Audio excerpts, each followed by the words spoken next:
podemos disfrutar del formato de solistas en el mes de febrero, y hoy, como segundo concierto de solistas, pues tenemos solistas de diferentes ámbitos, del viento metal, del viento madera, e incluso de piano, que no suele ser tan habitual. Quisiera que entendiéramos que este concierto, para algunos de los solistas que vais a reconocer, que son muy jovencitos, jovencitas, para algunos va a ser la primera experiencia. Para algunos otros va a ser el momento en el que van a reconocerse y decir, sí, la música, esta experiencia me ha encantado, la música es algo necesario para mí, sí, que les da un empujoncito más en su carrera musical.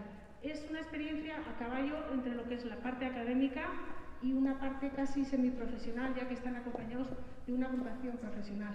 Así que poquito más, yo agradecerles a todos los miembros de la banda municipal que tratan con mimo, con cariño a todos nuestros solistas, porque es una situación realmente que hay que plantearse aquí cada uno y ver que tocar de solista necesita su coraje, su valentía, su aplomo y poquito más. Muchas gracias a todos de verdad, porque sé que tratáis en todos los ensayos, tanto el director Luis o Iker, cuanto fue el de febrero, con muchísimo cariño, mucha paciencia, y de hecho el resultado, no sé lo que será aquí, pero el resultado de los ensayos ya ha valido la pena todo el esfuerzo.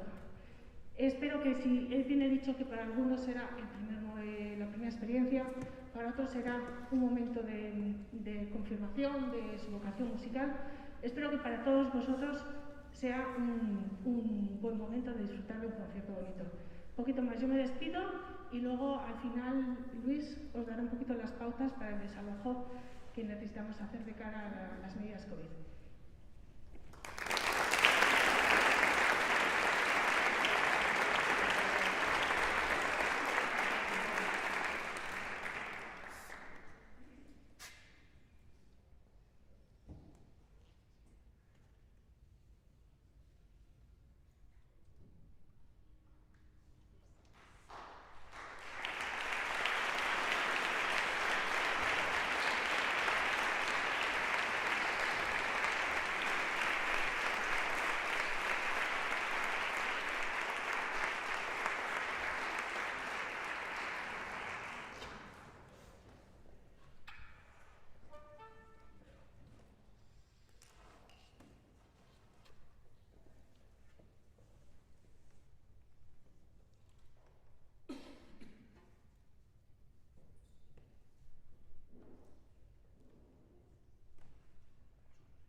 Es un día muy especial para la banda municipal, un día muy especial para el Conservatorio Jesús Guridi, y es que esta colaboración que ya tiene unos cuantos años, esta colaboración de los alumnos de grado profesional, de grado medio, se enfrentan, utilizo este verbo, no sé cuál utilizar, pero están en una situación tan complicada, pero creo que satisfactoria para ellos que intentar de estar como solistas junto a la banda municipal.